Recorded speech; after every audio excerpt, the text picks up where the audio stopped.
Buenos días, bienvenidos a nuestro segundo encuentro sincrónico de la Cátedra de Inglés Instrumental. Hoy les voy a explicar brevemente el contenido de la guía titulada Estrategias de Prelectura B, que va a ser evaluada conjuntamente con la que expliqué la semana pasada.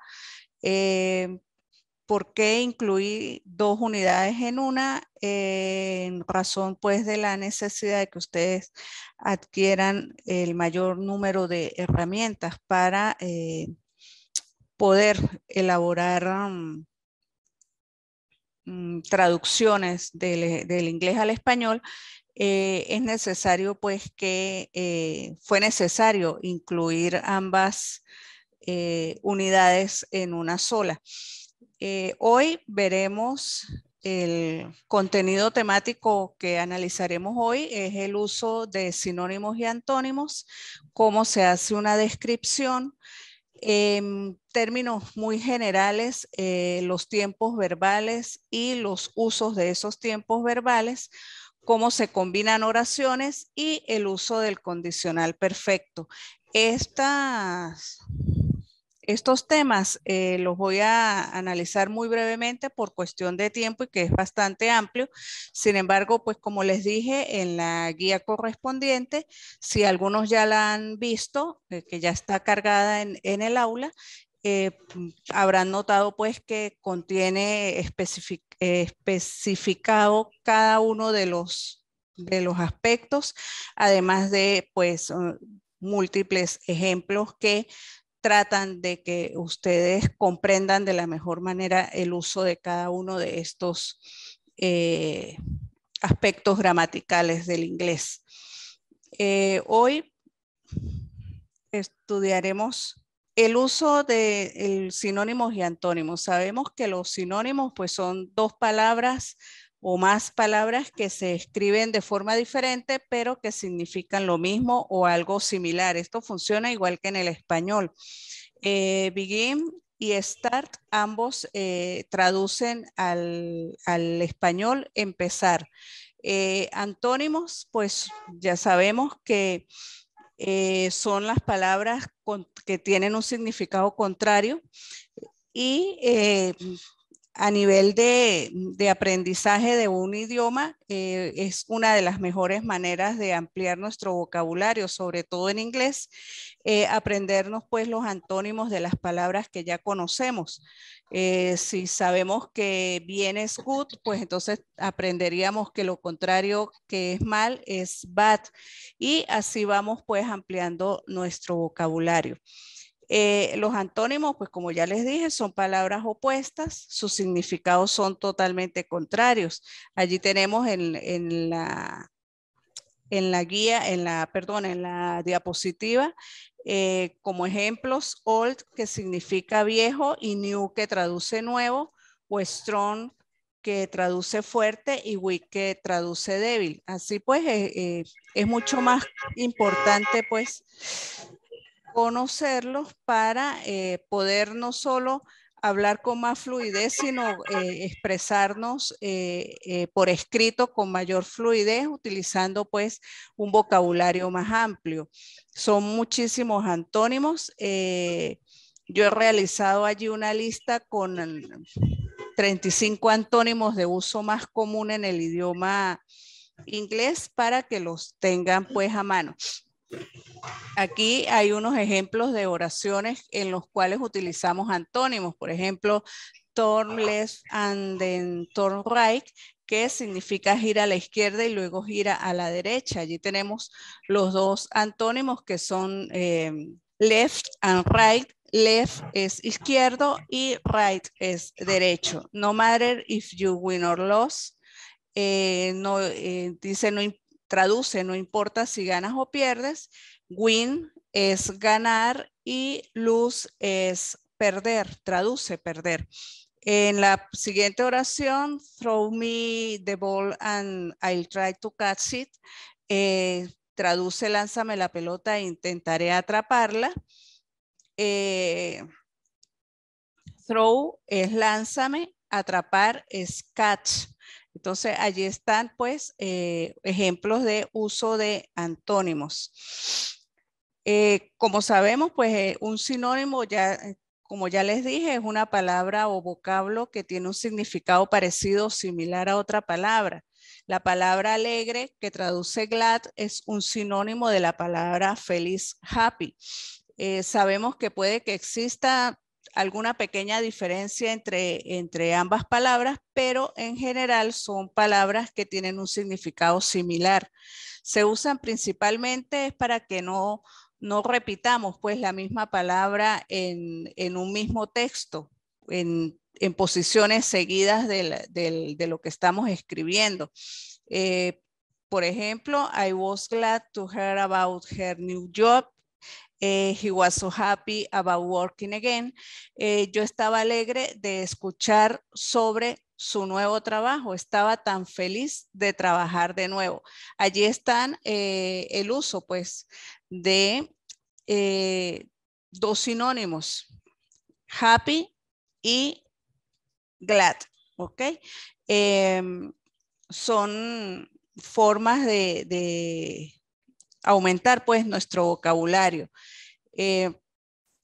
Así pues vamos evitando esas repeticiones que a veces no son, que no son convenientes en textos académicos sobre todo. La lista de sinónimos, pues aquí la tienen.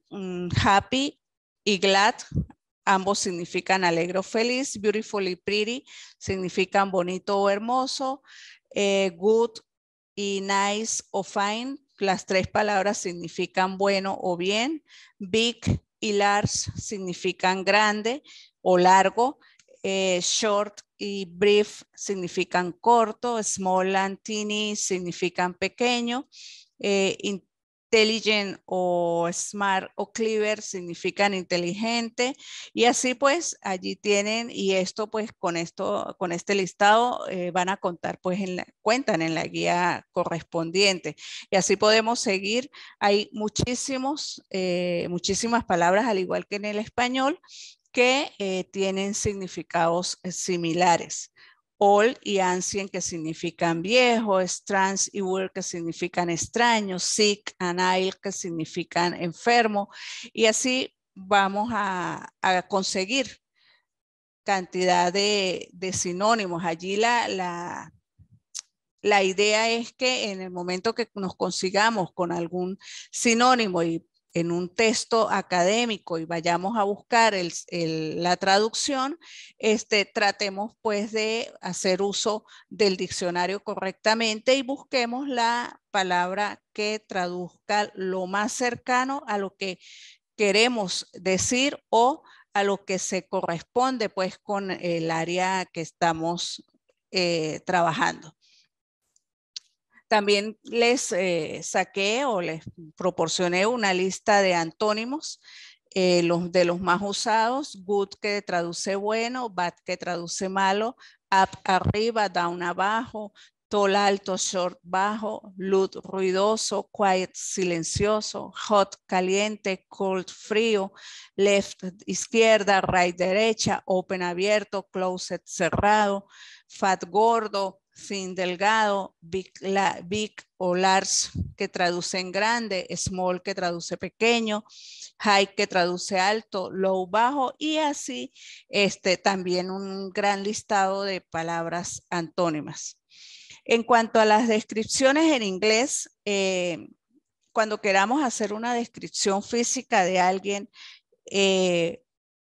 o describir su personalidad, existen aspectos básicos que es necesario pues tener presentes.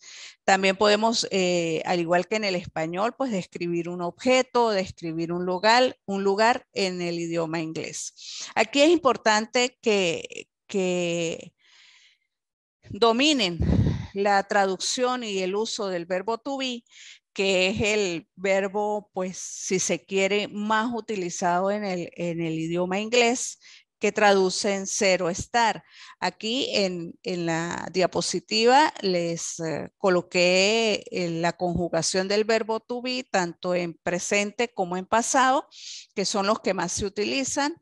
I am, esto lo estudiamos pues igual en el bachillerato y aquellos que han tenido la posibilidad de cursar inglés en su carrera universitaria pues también lo han visto. I am, you are, he is, she is, it is, we are, you are, they are, ¿no? Y en pasado, I was, you were, he was, she was, it was, we were, you were y they were. Traducen I am, yo soy o yo estoy, you are, tú eres o tú estás, o usted es o usted está, he is, él es o él está, she is, ella es o ella está, it is, él, ello es, él, ello está. Aquí tenemos que tener cuidado que el pronombre it se utiliza cuando hacemos referencia a animales y cosas. Y también se utiliza como un pronombre neutro. Por decir, cuando decimos, por ejemplo, es un libro, it's a book, ¿ok? Estamos hablando de una cosa y es algo neutro, no le estamos especificando su género. También podemos utilizar el it, por ejemplo, en su sentido correctamente neutro, cuando queremos decir que está lloviendo, decimos it's rainy. Entonces, allí estamos utilizando el it en su uso neutro. Esto es importante pues que dominen la conjugación del verbo to be porque como ya les dije es uno de los más utilizados en el idioma inglés. El verbo to be se traduce pues por ser o estar en español. El pronombre personal it, como ya les dije, se refiere a animales u objetos. Se puede traducir por él o ella y cuando aparece al final de una frase también puede traducirse por ello. Esto no es muy común que suceda, pero alguna vez podremos encontrarnos en algún texto con esta forma de ubicación o con esta ubicación del pronombre it. El verbo to be se niega o negamos con agregándole la partícula not a la conjugación original del verbo. I am not, you are not, he is not, she is not, it is not, we are not, you are not, they are not. Esto también puede reducirse, pero eso lo veremos más adelante. Para hacer preguntas con el verbo to be, que también es una forma de utilizar el verbo muy común en el idioma inglés y que aparece muy frecuentemente en los textos académicos, es la forma de hacer preguntas. ¿Y cómo hacemos preguntas en inglés? Con el verbo to be, lo que hacemos es que tomamos su conjugación y la invertimos. Si yo digo yo soy, diciéndolo en inglés, I am, para preguntar soy yo, invertiría esas dos partículas o esas dos palabras y la pregunta sería am I, seré yo, soy yo. Para preguntar ¿eres tú? Yo diría are you. Para preguntar él es, diría is he, y así tal y cual como está aquí en la diapositiva y que también pues está especificado y explicado en la guía correspondiente. En cuanto al pronombre personal you, que vemos que se repite 2 veces en la conjugación, es porque el you puede funcionar o se utiliza como segunda persona del singular y como segunda persona del plural. Segunda persona del singular tú, traduce tú, y segunda persona del plural traduce vosotros, vosotras o ustedes. ¿Ok? Es importante que tengan eso claro. Otro verbo que es importante también manejar a nivel de descripción para usar en descripciones en inglés es el verbo to have. El verbo to have traduce tener o haber. En un principio lo vamos a estudiar solo con su traducción como tener. Yo aquí en la lámina pues les coloqué cómo traduce o cómo se utiliza en el inglés británico y cómo se utiliza en el inglés americano, porque no, de repente en cualquier momento accedamos al uso, a la lectura de algún texto en inglés británico y puede que surja esta conjugación verbal. Sin embargo, el inglés americano, que es el que más utilizamos a nivel de Latinoamérica, funciona solamente con have. No se utiliza el got, la palabra GOT no se utiliza en el inglés americano. Esto también está específicamente explicado en la guía. I have got, ¿ok?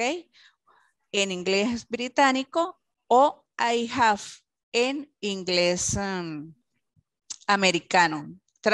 Ambas traducen yo tengo. You have got en inglés británico y you have en inglés americano y ambas traducen tú tienes. He has got en inglés británico, he has en inglés americano traduce él tiene. She has got en inglés en británico y she has en inglés americano y traducen ella tiene, y así tal y como está especificado aquí en la guía. La negativa, ¿cómo se forma? Igual que con el verbo to be, agregándole la partícula o la palabra not después del verbo. ¿Ok? Esta forma que yo les coloqué allí que dice I don't have es otra manera de negar algo. ¿Ok? Pueden decirlo I have not got en inglés británico y I don't have en inglés americano. Yo les recomiendo que pues se centren en el inglés americano, que es pues el de más uso para nosotros. I don't have, you don't have, he doesn't have, she doesn't have. Aquí notan una diferencia, que es que cuando se refiere o estamos hablando de he, she, it, utilizamos la negación doesn't. ¿Ok? Esto es una regla y no hay una explicación mayor, que es así y punto. Cuando se hace referencia a ese verbo auxiliar, porque el do en este caso funciona como un verbo auxiliar, do, de o solamente, se utilizan con los pronombres I, you, we, you, they, mientras que el verbo auxiliar do para he, she, it se utilizan como, o la palabra es das, D-O-E-S. ¿Okay? Aquí aparece doesn't porque tiene la negación, que se está haciendo de forma abreviada o contraída. He doesn't. Podría decir he does not. ¿Ok? Esa es una de los usos. Para la descripción en inglés también, aparte de los verbos, también necesitamos de adjetivos. Los adjetivos en inglés tenemos que se dividen en 10 tipos. Adjetivos de cantidad, adjetivos de opinión, de tamaño, de edad, de forma, de color, de origen, de material, de finalidad y adjetivos sustantivos. Por ejemplo, en adjetivos de cantidad tenemos en la lámina all, is, few, one, two, three. All significa todo, is poco, few poco también, one, uno, two, dos y three, tres, como ya sabemos. En cuanto a los adjetivos de opinión, tenemos important, interesting, beautiful e useful. Traducen importante, interesante, maravilloso, totalmente, ¿ok? Eso es lo que traducen esas palabras. Size, que es un adjetivo de tamaño, pues tenemos los ejemplos que son big, small, tall, short, traducen grande, pequeño, alto y bajo. Age, que son adjetivos de edad, ejemplos young, new, old, ancient y modern, joven, nuevo, viejo, anciano, moderno. Y así todos los ejemplos que ven allí, por ejemplo, square, triangle, round, flat, traducen cuadrado, triángulo, círculo y plano. En cuanto a los colores, pues allí tienen los colores blanco, negro, amarillo, azul, junto con todos los demás. Adjetivos de origen, pues hacen referencia pues a los lugares de origen de la persona, del animal o de la cosa que estamos describiendo. Spanish, English, German, Italian, español, inglés, alemán e italiano. Adjetivos de material, pues tenemos wooden, glass, plastic, metal y ceramic. Wooden, madera, glass, vidrio, plastic, plástico, metal, metal y ceramic, cerámica. Purpose, que traduce finalidad, tenemos allí que se utilizan los verbos en infinitivo con terminación de ing, pero al traducirlos no los traducimos, por ejemplo, washing, lavando, sino lavar, sleeping, durmiendo, dormir, wedding, casándose, casar, walking, caminando, caminar. Y en cuanto a los sustantivos, pues tenemos bag, stick, table, pen, cualquier nombre de cosa que exista. ¿Cómo hacemos una descripción y qué lugar ocupa el adjetivo?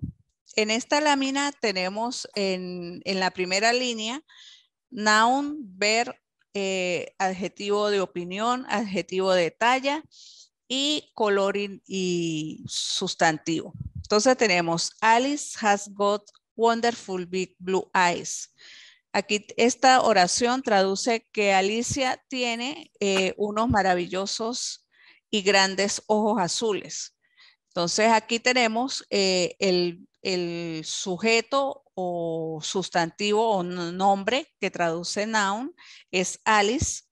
El verbo tener, que como se refiere a ella, se escribe has got. Aquí este ejemplo está en inglés británico. Si fuese en inglés americano, sería solamente has.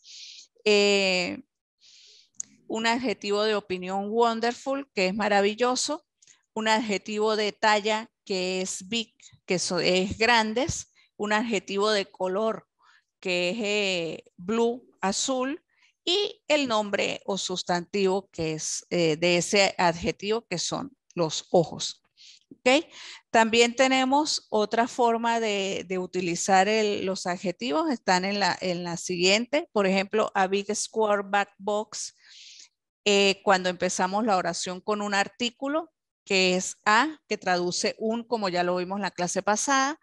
El adjetivo de talla big, que es grande. El adjetivo de forma, que es square, cuadrado. El adjetivo de color, que es negro, black. Y el nombre del sustantivo, pues de ese verbo, de esta oración, que es box, que traduce caja. Y esto traduce esta oración, a big square back box, traduce una caja grande, cuadrada y negra. Okay. La otra forma, the new white French shoes, que traduce los zapatos nuevos, los nuevos zapatos franceses son blancos. Está el artículo que empieza con el artículo de, que se utiliza para que traduce el, la, los, las. New, que es el adjetivo de edad. o cronológico, podría también decirse, el color, el adjetivo de origen, que es francés, y el sustantivo, que son los zapatos. Entonces, los zapatos nuevos, los zapatos franceses nuevos o los nuevos zapatos son franceses y blancos. Se puede traducir de cualquier manera, también dependiendo pues del contexto y de lo que estemos leyendo o traduciendo. También para describir personas, cosas o animales en inglés, pues existe una gran cantidad de palabras. En esta lista, pues yo les doy algunas. En la guía tendrán muchas más. Aquí tienen tall, short, fat, well-built, thin, slim, elegant, good looking, beautiful, handsome, pretty, lovely, ugly, attractive, unattractive, untidy, wavy hair, straight hair, curly hair, brossette, blonde hair, fair hair. Y todos allí tienen pues su correspondiente traducción.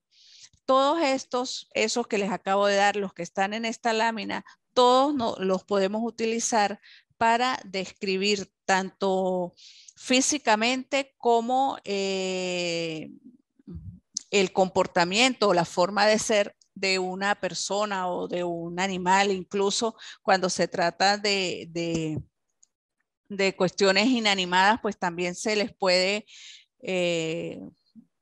por ejemplo, cuando se trata de caricaturas y cómics y esas cosas, también pues se le atribuye estas características a las cosas o muñequitos pues que surgen allí. Son adjetivos pues de personalidad. Una vez que disponemos de todos los elementos necesarios para hacer una descripción física y de personalidad, vamos a ver cómo se hace. Para hacer la valoración general de la persona, en este caso intentamos responder a la pregunta what is she like o what does she look like, cómo es ella o cómo luce ella o cuál es su apariencia. Entonces podríamos decir algo como her name is Alice, she's a very young girl, in fact she must be around years old and physically she looks very tall and slim.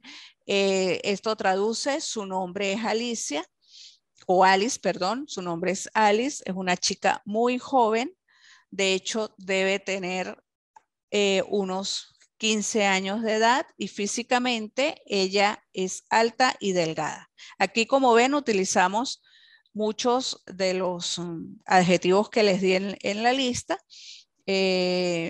Tenemos very young, que es muy joven. Years old, que es la edad. Tall y slim, que hacen relación pues a adjetivos de medida o de talla. ¿Cómo hacer una descripción por partes? Vamos a describir a una persona. Vamos a empezar por su cabello. He has got a long curly dark hair. Tiene el cabello largo, oscuro, largo y rizado. Hay que prestar atención a este apartado con respecto al orden de los adjetivos dentro de la oración.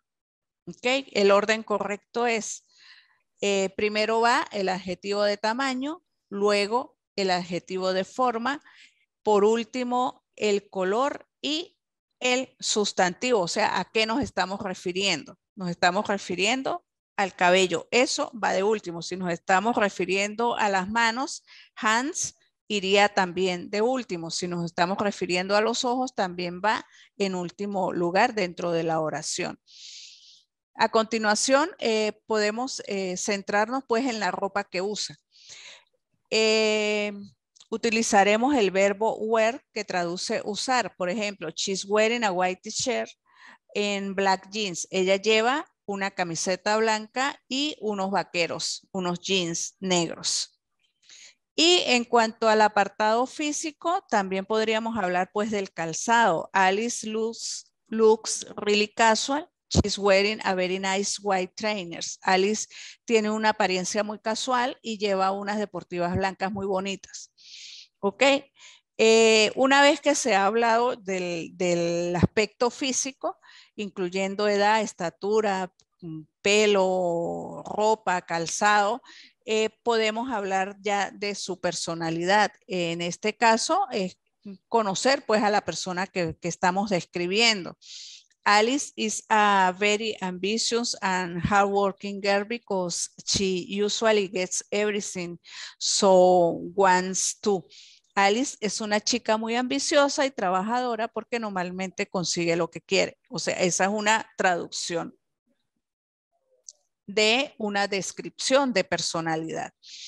Como norma general, para realizar una descripción física básica, podemos utilizar pues estos 5 elementos que les di en ese orden, tal y como se los di. Si bien se puede ampliar la descripción física, podemos hablar en profundidad, por ejemplo, de su cara, de cómo tiene el rostro, de que si es pálido o no es pálido, si tiene los ojos oscuros o no los tiene, si usa lentes o no usa lentes, si la nariz es pequeña o es grande, si la boca es gruesa o es fina. Todo eso se puede utilizar en una descripción. Los tiempos verbales. Esto sí es importante que le pongan un poquito de énfasis al estudio de los tiempos verbales, porque pues sin tiempos verbales no hay oraciones y sin oraciones no tenemos textos, y lo de nosotros es traducir textos del inglés al español. Entonces tenemos que aprender el uso de los tiempos verbales. El verbo, como sabemos, al igual que en español, es el centro de la oración. Es de lo que se habla. Por lo tanto, es uno de los temas más importantes a considerar al momento de aprender los aspectos básicos que debemos tomar en cuenta para hacer una traducción. Seguramente habrán estudiado o habrán notado en su estudio o su paso por el bachillerato que existen 12 tiempos verbales diferentes en el idioma inglés, y que esos tiempos verbales también tienen muchas excepciones y expresiones particulares.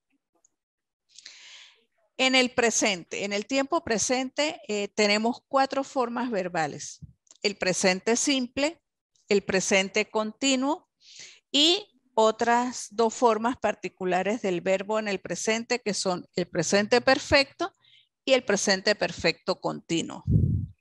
El presente simple se forma con el verbo en infinitivo sin la partícula tú. En la tercera persona del singular del verbo en tiempo presente le agregamos el sufijo S, es decir, la terminación, la letra S al final del verbo. ¿Ok? Se usa para indicar en tiempo presente acciones que se realizan habitualmente. Por ejemplo, estudiar. I study. Yo estudio. I study English every Friday. Estudio inglés todos los viernes. ¿Ok? Ese es un ejemplo del presente simple. También utilizamos el presente simple para hablar de hechos y condiciones que no cambian. Por ejemplo, the sun rises at 6 a.m. El sol sale a las 6 de la mañana. ¿Ok? En ese, para decir este tipo de cosas, o el sol se oculta a las 7 de la noche, utilizamos el verbo en presente. En este caso, el verbo es rises. Como está en tercera persona, the sun, que es él, que es utilizaríamos el pronombre it, que es neutro, ¿ok? Entonces, rises le agregamos S al final. Rise le agregamos S al final y quedaría rises. Y nos está diciendo que el sol sale pues a esa hora. No cambia, eso no cambia. El presente continuo se forma con el verbo auxiliar en presente más el verbo principal con el sufijo ing, o sea, termina en ing el verbo principal. El presente continuo lo utilizamos para indicar ¿qué? Indicar acciones que tienen lugar en el momento en el que se habla. Por ejemplo, it is raining, está lloviendo. It is sunny, está soleado. Para indicar una acción o evento futuro que ya ha sido programado, por ejemplo, are they coming next summer? Ellos vendrán el próximo verano.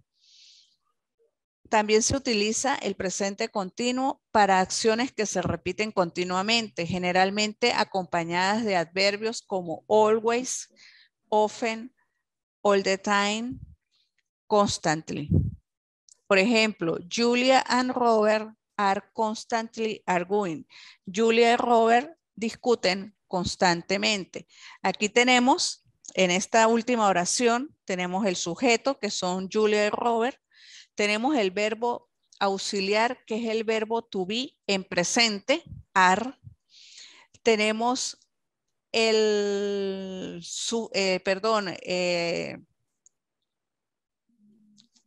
adverbio de tiempo, que es constantemente, y tenemos el verbo principal, que es discutir.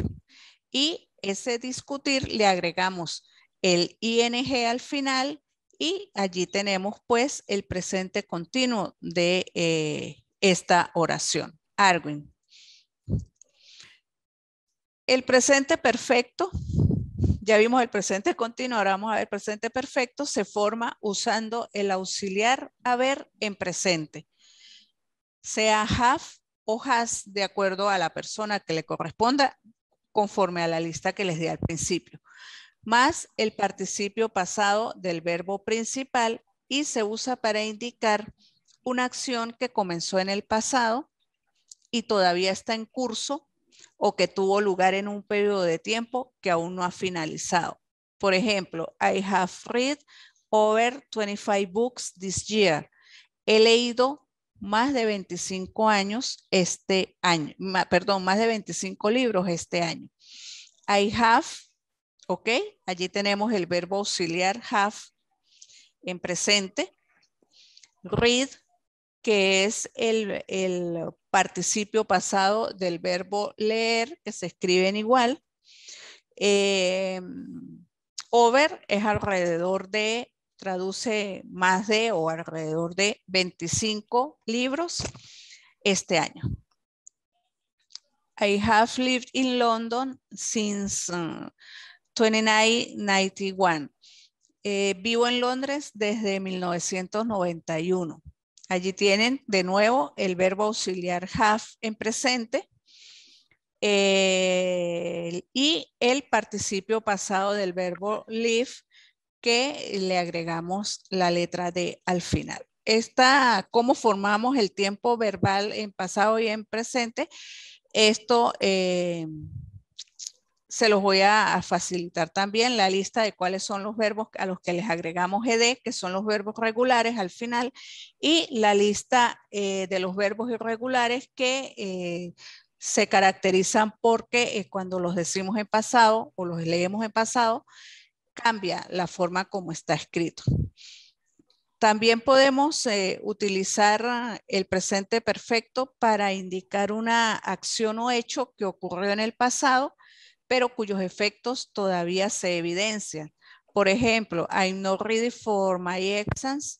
My health has not been good this year. No estoy listo para los exámenes. Mi salud no ha estado muy bien este año. Aquí tenemos en la primera parte de la oración, I'm not, el presente del verbo auxiliar to be.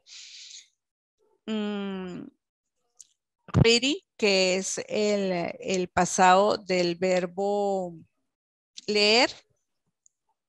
Perdón, del verbo estar listo. Esta es una forma de utilizar una excepción del uso del verbo read, que es leer, y se traduce como listo. Ok, en la segunda parte de la oración tenemos el auxiliar haber en presente, que es has. Ok, y el pasado participio pasado del verbo to be, que es been, porque el verbo to be es un verbo irregular. También utilizamos el presente perfecto para indicar una acción que acaba de finalizar, expresada con el adverbio just. I have just finished my homework. Acabo de finalizar o de terminar mi tarea. Tenemos el verbo auxiliar en presente, have. Tenemos la expresión just, que lo que hace es reafirmar que se acaba de hacer algo. Y el participio pasado del verbo finalizar, que el verbo finalizar en presente finish, le agregamos ed y quedaría finished my homework. También tenemos el presente perfecto continuo. Yo sé que esta clase de hoy es muy como densa.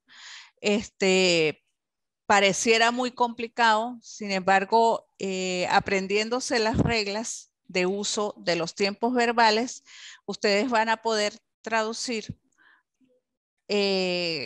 cualquier texto que se les presente, ¿ok?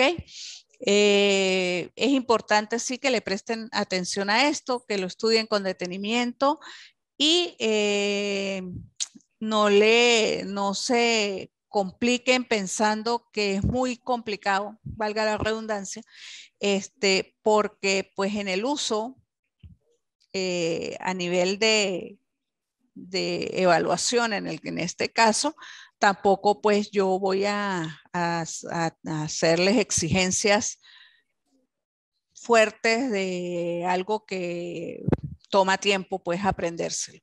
Entonces, no piensen que esto es una cuestión así tipo de traumas para generar traumas, sino para que pues ustedes tengan todo eso a mano en el momento pues que requieran alguna orientación para realizar alguna traducción.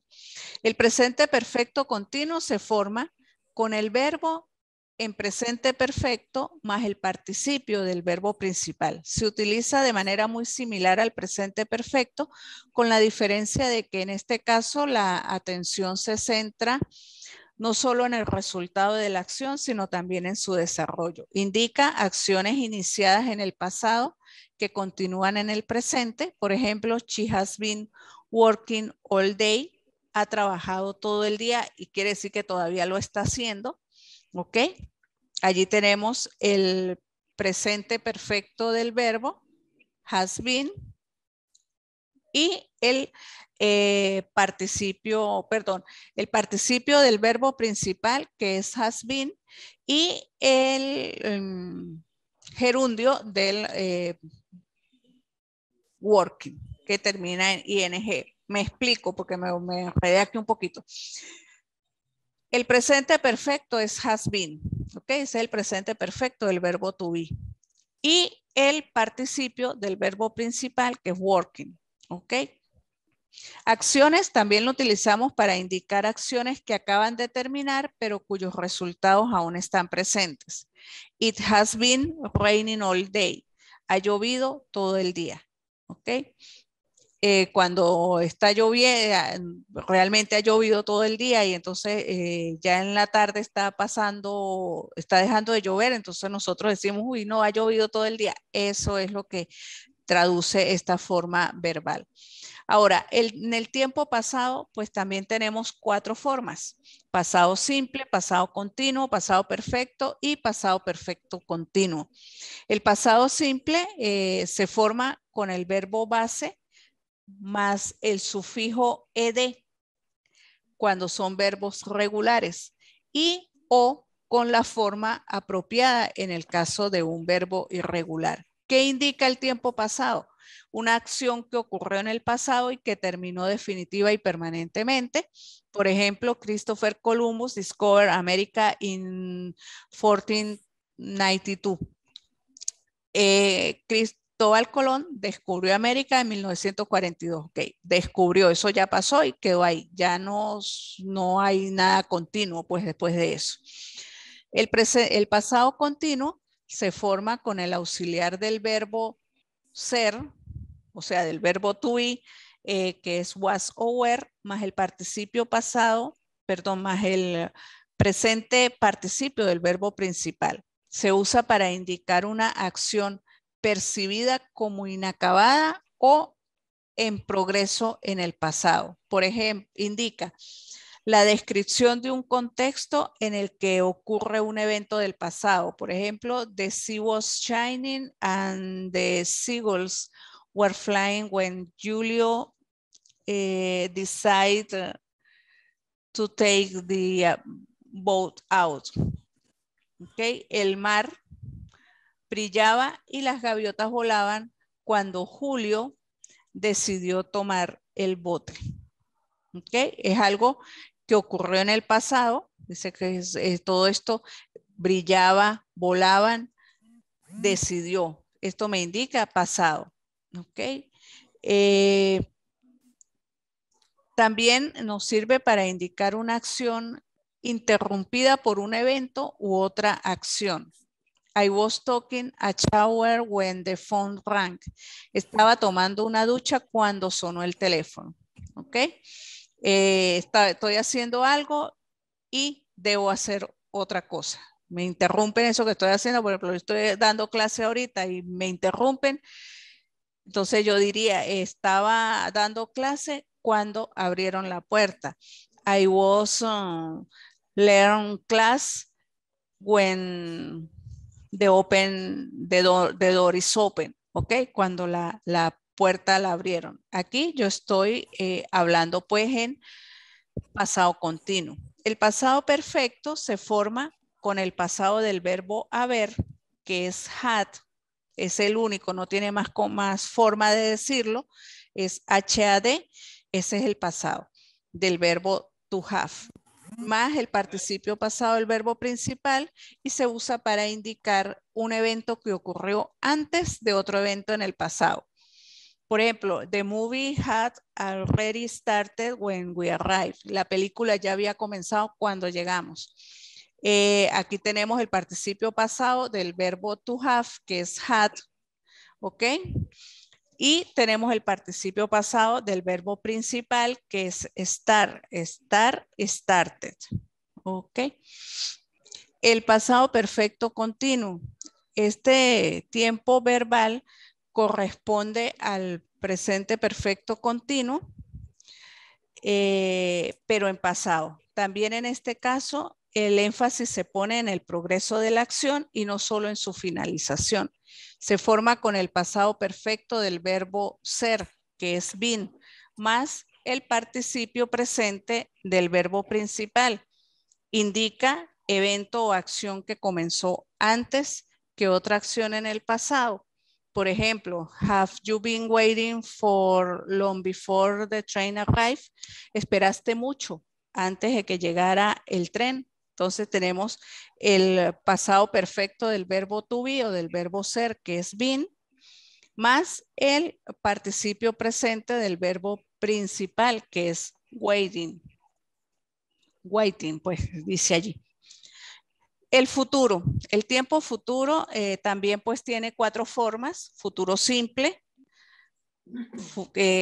hay 2 formas de formar el futuro simple, el futuro continuo y el futuro perfecto. El futuro simple lo formamos con la palabra will o con la palabra shall, más la forma base del verbo. El futuro nos expresa pues decisiones espontáneas como I will call you back later, te llamaré más tarde. Allí tenemos will, que es la palabra que me indica el futuro. Y tenemos la forma base del verbo, que es call, que traduce llamar. Entonces, cuando tengo call y will, yo traduzco llamaré. Si tuviese learn, aprender, y will, sería aprenderé. Si tuviese read y will, sería leeré. Y así como traduce pues este tiempo verbal. También nos puede servir para hacer una previsión de un evento futuro. It will snow tomorrow. Mañana nevará. El futuro simple. El futuro simple se forma con el auxiliar del verbo to be o del verbo ser. Con el to be como verbo auxiliar más la palabra going to más el infinitivo del verbo principal. Se usa para indicar planes o decisiones, en particular para eventos futuros fuertemente asociados con el presente. I'm going to have dinner with my cousin tonight. Saldré a cenar con mi primo esta noche. Allí tienen el verbo to be, que es am. Tenemos la partícula o la palabra going to más el have dinner, que significa, traduce, cenar.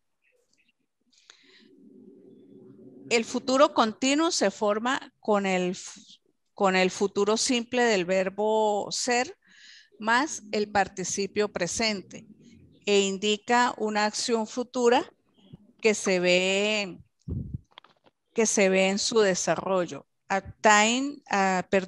this time next year, I will be going on holiday. El próximo año, en este momento, estaré de vacaciones.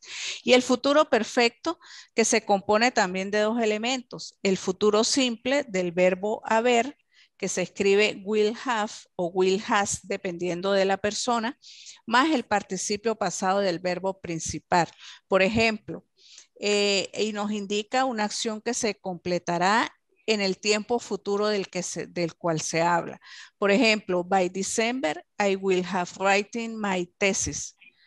Para diciembre, habré escrito mi tesis.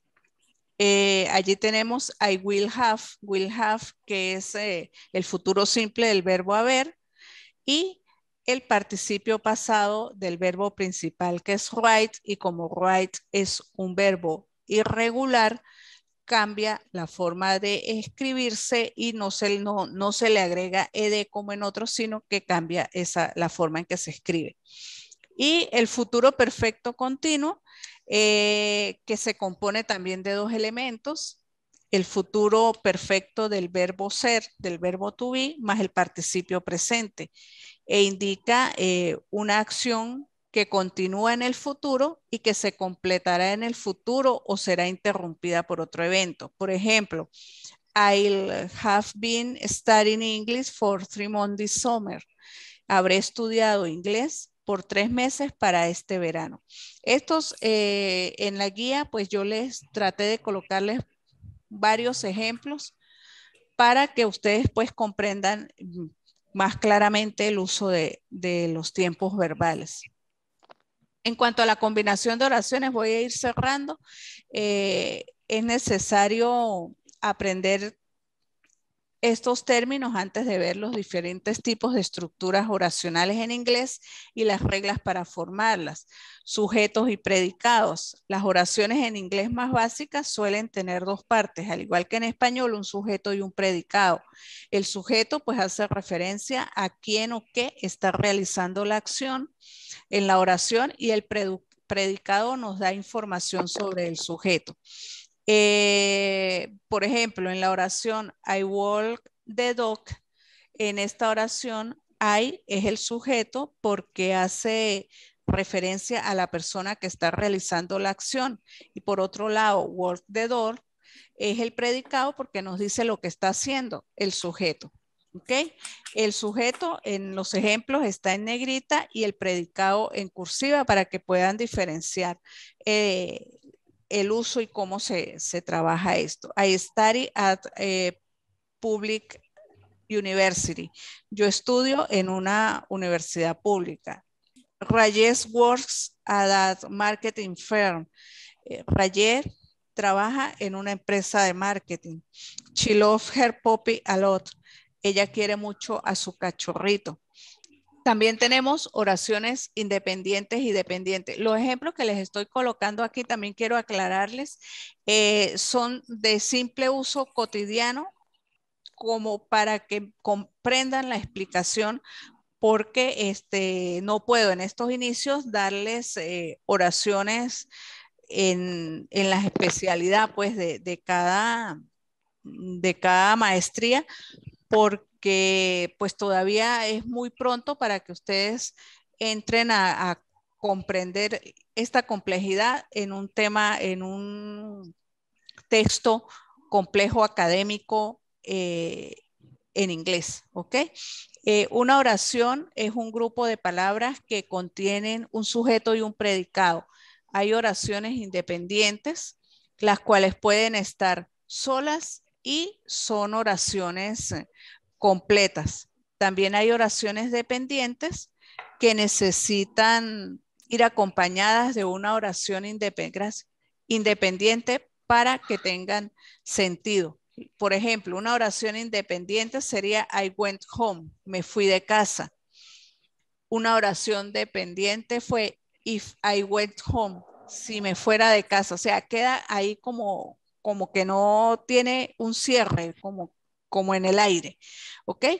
También tenemos que tener en cuenta en la combinación de oraciones los sujetos, predicados y oraciones que pueden verse pues en cualquier frase, pero que son complementos directos y tener en cuenta que los complementos indirectos solo están en algunas. Sin embargo, son muy comunes y es importante ser capaz de reconocerlos cuando se usan. El complemento directo hace referencia a algo sobre lo que se está realizando una acción que es ejecutada por el sujeto. El complemento indirecto es quién o lo que recibe esa acción. Esto es un poco confuso. Vamos a ver. Logan gives the book to his brother. His brother recibe el libro por parte de Logan, por lo tanto, his brother traduce su hermano. Es el complemento indirecto, puesto que Logan es el que realiza la acción sobre el libro.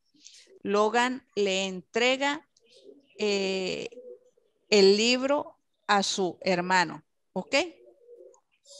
El libro es el complemento directo. Las oraciones también pueden ser cortas y fáciles o largas y muy complejas. Algunas adquieren tipos y reglas, existen tipos y reglas sobre cómo se forman. En la estructura simple, por ejemplo, una oración simple contiene una sola oración independiente. Por ejemplo, John finished the book.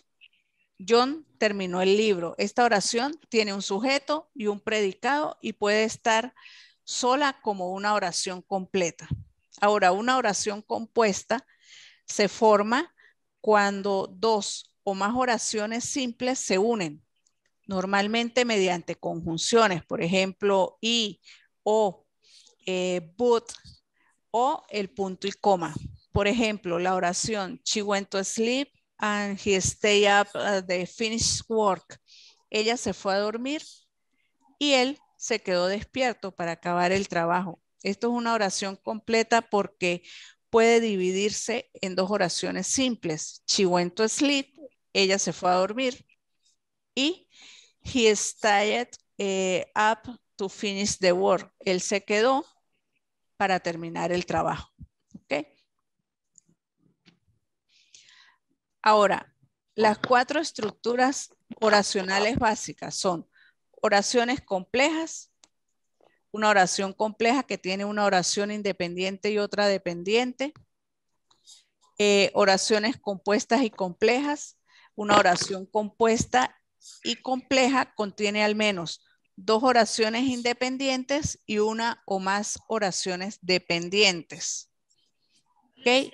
Mientras estén aprendiendo y practicando, pues es recomendable que comiencen con las oraciones simples y después vayan utilizando, agregando poco a poco las conjunciones para formar oraciones compuestas. Ya cuando tengan la suficiente seguridad, pues pueden empezar a formar oraciones más complejas, más largas y incluso llegar a formar oraciones compuestas y complejas, como esa del ejemplo que es event took, I set my alarm last night, I didn't hear it ring the morning and I woke up late. aunque puse la alarma anoche, no la escuché por la mañana y me desperté tarde. O sea, ya esa es una oración más amplia. Las oraciones independientes están en cursiva, o sea que podemos formar, por separado forman una oración completa. Y las otras, las dependientes, son las que están en cursivas que dependen de esas oraciones independientes. El inglés es muy particular en cuanto a sintaxis, es decir, en cuanto a la organización y el orden de las palabras en una oración. Yo les proporciono aquí algunas de la mayoría de las reglas que los van a ayudar a redactar de la mejor manera o a comprender de la mejor manera los textos en inglés al momento de traducirlos. Por ejemplo, los adjetivos preceden al sustantivo, ¿ok? Y los adverbios van después del verbo. Los adjetivos siempre se sitúan antes del sustantivo o pronombre al que modifican, mientras que los adverbios suelen situarse después del verbo que están modificando. Por ejemplo, decimos, she wore a red dress. Nunca en inglés dirán she wore a dress red. Jamás. Siempre el color va antes del objeto del que estamos describiendo, del que estamos hablando. Okay, igual no solo el color, la talla, la edad, o sea, todo va antes del sujeto, del sustantivo que estamos describiendo. De forma similar, es más probable que escuchen una oración como the bird sang sweetly en vez de the bird sweetly sang. ¿Ok? Canta suavemente.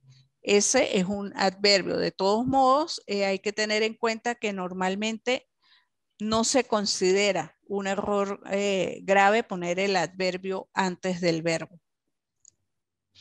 Al añadir para dar información acerca de algo, en inglés siempre se organiza según el lugar, el modo y el momento. Al añadir detalles a las oraciones, es útil recordar la regla de lugar, modo, momento. La información en inglés suele utilizarse en este orden. Por ejemplo, un angloparlante puede decir, I travel to her house, be placed by bus manner every weekend time. Yo voy a su casa en bus todos los fines de semana. Entonces, I travel to her house, ¿ok? Ese es el lugar. By bus es la manera o el modo. Every weekend, el momento. Entonces, en inglés ustedes siempre en textos en inglés siempre van a conseguir esa estructura. Primero el lugar, después el modo o la manera o la forma y por último el momento. Por supuesto, a veces encontrarán oraciones que no siguen esta regla, porque gramaticalmente casi todo tiene excepciones, pero no son gramaticalmente incorrectas. Pero el orden estándar es ese que les di. A veces el momento se menciona al principio de la oración. Normalmente esto se hace cuando se quiere dar mayor énfasis a lo que se está diciendo. Nunca empiezan las oraciones con conjunciones en el inglés formal, en el inglés académico. Al escribir en inglés formal, se evita siempre empezar las oraciones con conjunciones. Conjunciones son palabras como and, que traduce it, y but, que traduce pero, yet, que traduce aún, or, que traduce o, because, que traduce poco. ¿Por qué? Esto no es gramaticalmente correcto. De hecho, es una tradición muy conocida entre los angloparlantes. Muchos profesores de inglés, por ejemplo, pueden esperar que se siga esta regla al escribir trabajos académicos. Ok, esta regla pues no debe ser, no tienen por qué seguirla cuando se está hablando o se está escribiendo de manera informal, pero cuando es un texto formal, ustedes ni deben escribir párrafos empezando con conjunciones y tampoco van a conseguir párrafos que empiecen con conjunciones. En cuanto a los pronombres interrogativos, pues estos siempre van al principio de la oración. Son palabras que se utilizan siempre que se van a hacer preguntas. Estas palabras son how, when, why, what, where, entre otras. Y se sitúan pues al principio. Por ejemplo, si se quiere preguntar cómo ir a algún lado, se puede decir algo así como what is the fastest route to the airport? ¿Cuál es el camino más rápido al aeropuerto? O how can I go from school to the store? ¿Cómo puedo ir al colegio, del colegio a la tienda? O where is the local pharmacy shop here? ¿Dónde está la farmacia aquí? Esta es lo básico pues en las preguntas en inglés. El condicional perfecto es otro tema bastante un poco complejo. Es un tiempo verbal también que se utiliza para describir situaciones que habrían sucedido pero que por algún motivo no ocurrieron. Es decir, que puede utilizarse como un equivalente en el pasado del futuro perfecto. Por ejemplo, by 8 o'clock, my mother will have prepared dinner. Para las 8 en punto, mi madre habrá preparado la cena. Aquí estamos hablando de futuro, hacemos referencia a una situación que se va a desarrollar en un tiempo posterior, aun y cuando la afirmación la estoy haciendo en el presente. ¿Ok? I thought that by 8 o'clock my mother would have prepared dinner.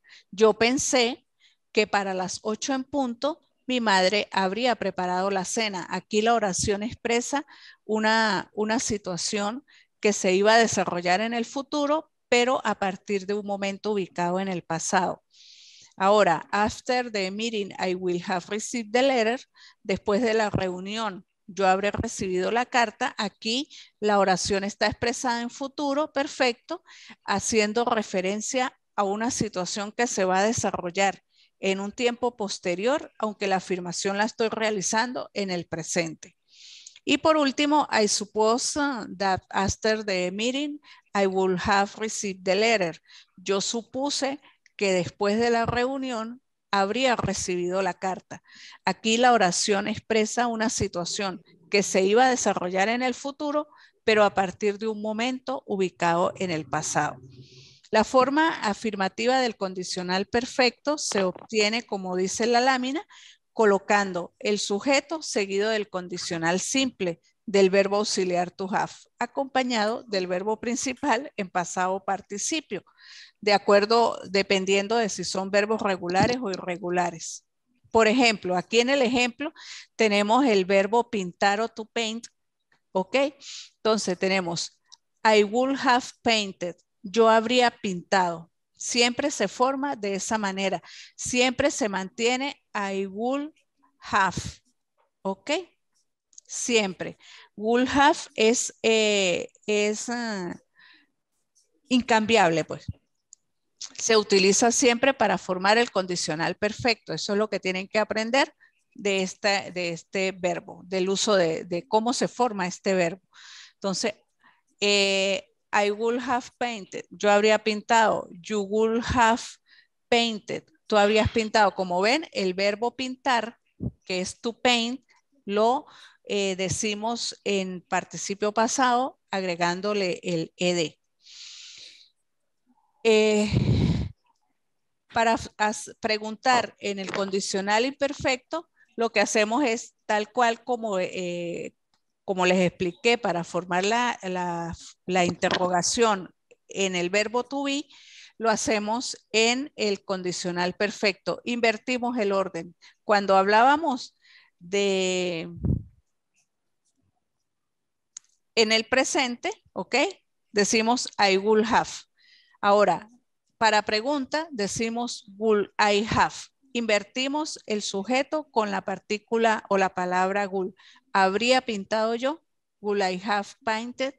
¿Ok?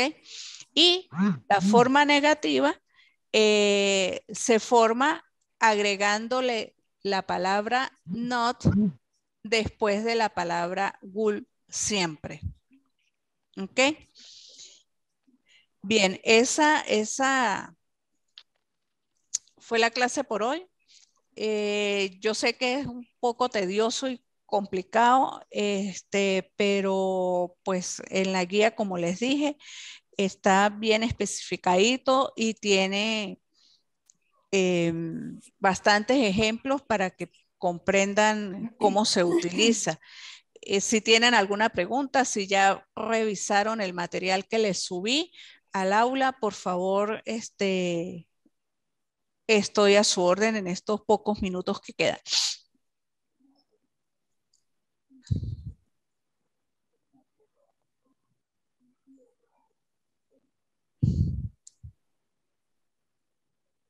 ¿No hay preguntas? ¿Sugerencias? Any question today? Está bien. Very good. Hola, profesora, ¿cómo está? David ¿Cómo Camacho de Barinas. está? ¿Cómo Gusto le va? saludarle. Mucho gusto. Doctora, Cuénteme. denos un poquito más de luces de cómo hacer el mapa que está pendiente para el 10. Ajá, ese es sencillo, no Por se favor, complique. disculpe, me Más que faltó el por todo, favor. lo que yo pretendo allí es que señalen los aspectos principales de cada guía. Por ejemplo, en el uso de los sustantivos, ¿cómo se usan? Se usan de tal forma. Primero, tal cosa. Segundo, tal cosa. Y un ejemplo. O cómo se usa, por ejemplo, la clase de hoy, cómo se forma el verbo, perdón, el tiempo presente del verbo to be. Entonces, se forma agregándole la partícula tal y tal cosa. ¿Sí? ¿Me explico? O sea, por ejemplo, aquí, el condicional perfecto. ¿Ok? Entonces ustedes escribirían forma afirmativa, colocar sujeto seguido del condicional del verbo simple, del verbo to have, y colocan un ejemplo. Eso es. Sí, Muchas gracias.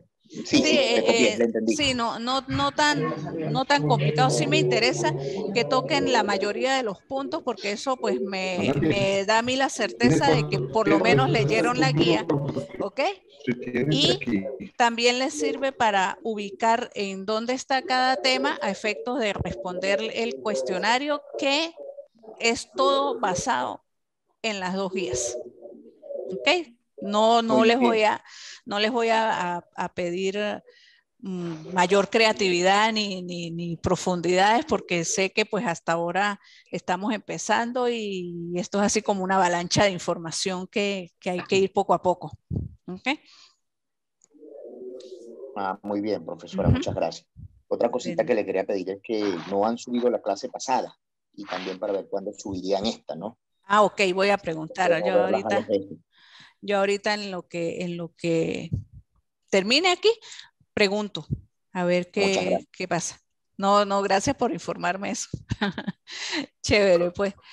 Profesora, yo necesito conversar con usted después de la clase, a ver si es posible que me pueda recibir la llamada. ¿Quién habla conmigo? Luis Osuna. ¿Cómo está, doctor? Muy bien, profesora. Sí, cómo no. Sí, Claro. necesito hacerle una consulta allí para ver cómo resuelve un asunto. Ajá, perfecto. Muchas gracias, profesora. Bueno, pues de nada, a su orden. Bueno, me despido. Yo creo que ya terminé aquí. Si Dios quiere, pues nos veremos el próximo fin de semana. A ver si adelanto otra clase. Ok, que tengan un feliz día. Muchas gracias por haber asistido.